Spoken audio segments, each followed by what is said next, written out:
In order to ensure American jurisdiction, Yousef must be flown directly to American soil. With their cooperation, we were able to send a team of agents to Pakistan covertly to bring him back to stand trial here in the United States. During the long flight home, the FBI agents get inside Yousef's head. We covered the whole gamut of his terrorist activities, the Manila air plot, the Bojinka plot, and the World Trade Center plot, questions about other plots in the Philippines. He was proud of what he did and was really anxious to tell us how he did it.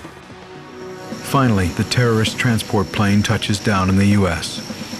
The final leg will take Yousef through Lower Manhattan. It was a very clear night. I'll never forget it. It was just crystal clear.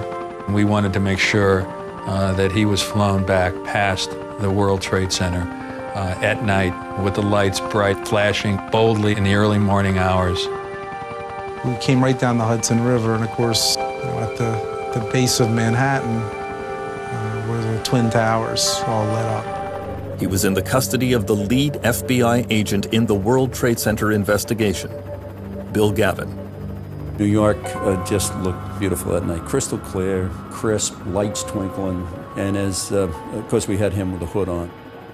And as we come down the river, we took the hood off and got to about 34th Street, where the Empire State Building was out on one side. I said to him, look straight ahead, see that, Ramzi? The trade centers are still standing there, aren't they? In his little accent, he said, they wouldn't be if I had enough money and enough explosives. Right up to that moment, the bravado was incredible. The final arrest came 6 months later, in June of 1995. Iyad Ishmael was discovered and apprehended in Jordan. He too was returned to the United States to stand trial for his role in the bombing. Yousef and Ishmael were tried together in New York City. In a convoy of federal and local patrol cars, Ramzi Ahmed Yousef was brought into New York City late Wednesday night, ending a worldwide manhunt. He was arrested Tuesday in Pakistan by Pakistani authorities and brought back by the FBI on a U.S. plane, then into custody with heavy security on the street in case of any terrorist attacks prompted by his arrest.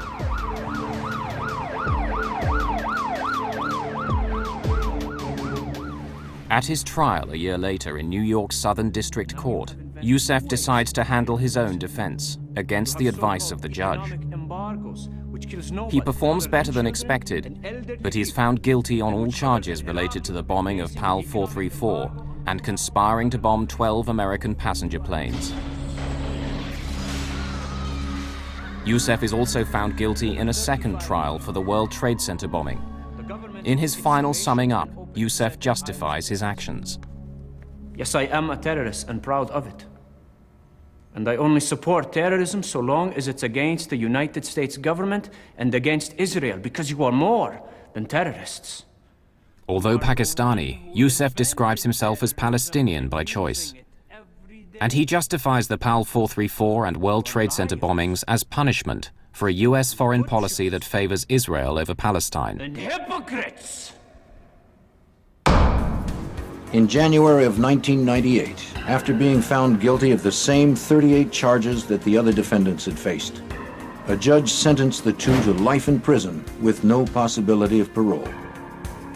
The judge, calling Yousef an apostle of evil, ruled that Yousef should serve the remainder of his life in solitary confinement. Sentencing is scheduled for early next year for two key figures in the bombing of New York City's World Trade Center. They were convicted on Wednesday, bringing to 6 the number of people found guilty on charges stemming from the blast. The verdicts all but wrap up the World Trade Center bombing case. One of those convicted, Ramzi Yousef, was accused of masterminding the bombing. Prosecutors said Yousef told the federal agents who captured him that he hoped the bombing would knock down one of the Trade Center towers and kill 250,000 people. It was a brazen, bold statement of terrorism. It was also a vital piece of evidence in this trial. The other man found guilty, Iyad Ishmael, was accused of helping to mix the bomb chemicals and driving the van that carried the bomb. This is the second guilty verdict for Ramzi Yousef. He was convicted a year ago of plotting to blow up U.S. passenger jets in the Far East. One man charged in the Trade Center bombing, Abdul Yassin, remains a fugitive. The U.S. is offering a $2 million reward. Yousef gave only one interview to the Arabic newspaper Al Hayat. He told correspondent Ragita Duran about a new Islamic militant group that would rise up to challenge the United States. He was speaking about a network, an international network, a network all over different countries, different nationalities.